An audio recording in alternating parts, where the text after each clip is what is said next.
Hello friends, welcome back to the next lesson in the compound interest chapter. And in this lesson we're going to look at a few interesting questions on compound interest. The first one of which is, we've already seen the basic structure and the basic question that if you're given the principal, the rate of interest and the number of time periods, how do you calculate the amount after that time period at that rate of interest for that principal. And we've seen that question type in the last lesson. And that's the first and the most elementary question type, which we already seen. Now today, in this lesson, we are looking at a few more question types on compound interest. So the first one of this is where of course the question will change in the context of what is asked. So in that question type that we saw, amount was asked. This question might tell you something like this: that you are supposed to find the principal. You're supposed to find the principal if, just give me a second, you're supposed to find the principal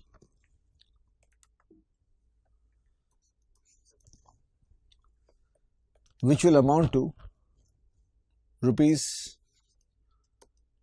270.40 in 2 years at 4% per annum. What principal will amount to 270.40 in 2 years at 4% per annum? This is the question. So if I look at this question and I think about this to the formula, the unknown has moved from the amount.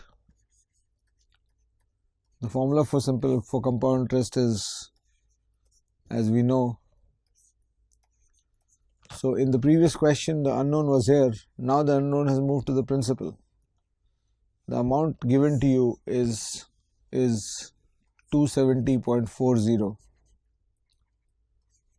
So we already know the amount.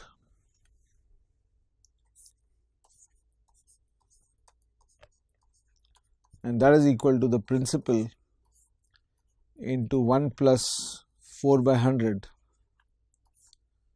square, because t is 2 years. And I hope you know that method of multiplying two numbers when they are close to 100, and that's very useful in compound interest. It's a Vedic maths method where what you do, because why I'm telling you that is because you need in this question, you want to multiply or power 1.04 to the square power, which essentially means multiplying 1.04 by itself. And before I show you this calculation here, I wanted to just go back a little bit to your understanding of multiplying two numbers when both of them are close to each other and close to 100, and also not very far from 100, right, and on the same side of 100. So suppose you want to multiply 103 into 106. The thinking for this situation is that you take the base value as 100, because both the numbers are close to 100, and 103 has a deviation of plus 3 from 100, and 106 has a deviation of plus 6 from 100. So the answer to the multiplication will consist of two parts: the last two digits and the starting digits. And the last two digits of this multiplication are got by multiplying these two deviations. So 3 into 6, because both are plus, 3 into 6 will be 18, and across the diagonal you will have to add to get the initial digits. So whether you do 103 plus 6 or you do 106 plus 3, you will get 109 on both sides. So the answer here is 10918, and this is the correct answer. So this is often used for calculating squares also when both the numbers are close to 100, which they will be in compound interest situations for 2 years. So in this case, for example, we need to estimate the square of 104, and then we can adjust the decimal to get the answer. So 104 square will depend on plus 4 here, and it will depend on plus 4 here, because the deviations from 100 for both these numbers are plus 4 plus 4. And the value of the last two digits is going to be 16, because the product of the deviations, and the initial digits is going to be the cross addition across the diagonal. So 104 plus 4 or 104 plus 4 is 108. So the square of 104 is 10816, which means the square of 1.04 is going to be 1.0816. So in this problem, you then know that you have 270.40 as P into 1.0816, and what value of P will give me that answer is again still not very easy to find, but you can obviously struggle through with this calculation.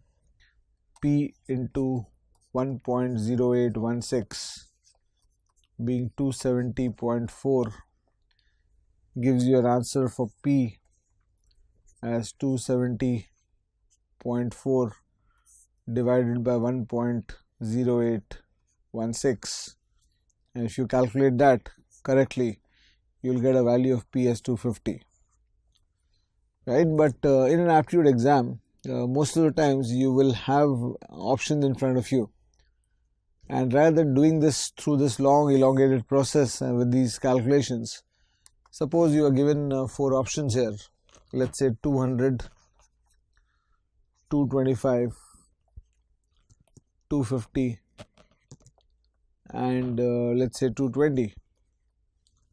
Let's say you're given 4 options here and you are trying to find the percentage or the which one of these principles at 4% per annum for 2 years would end up giving us 270.4.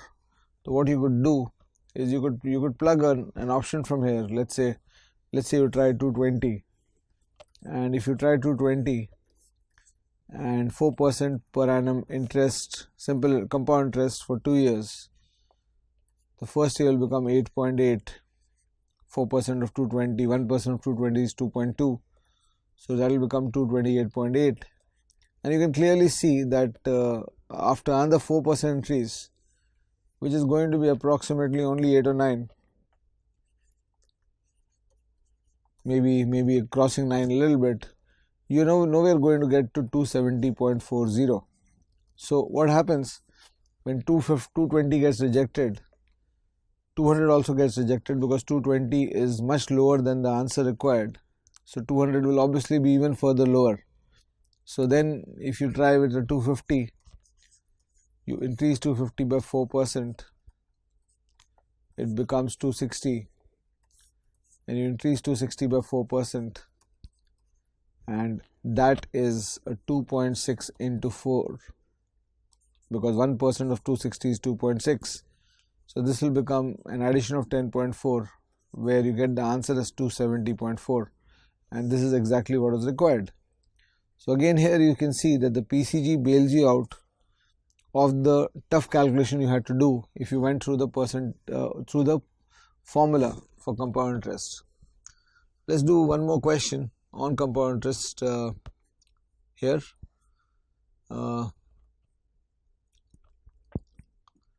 Let's say I tell you, and this question is again similar to what we have just done, and this says on a certain principle the compound interest is rupees 132 for the second year.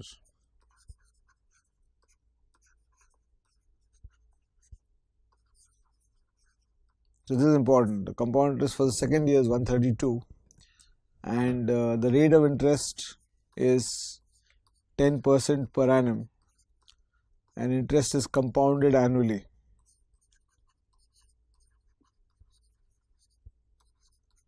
So what was the principal?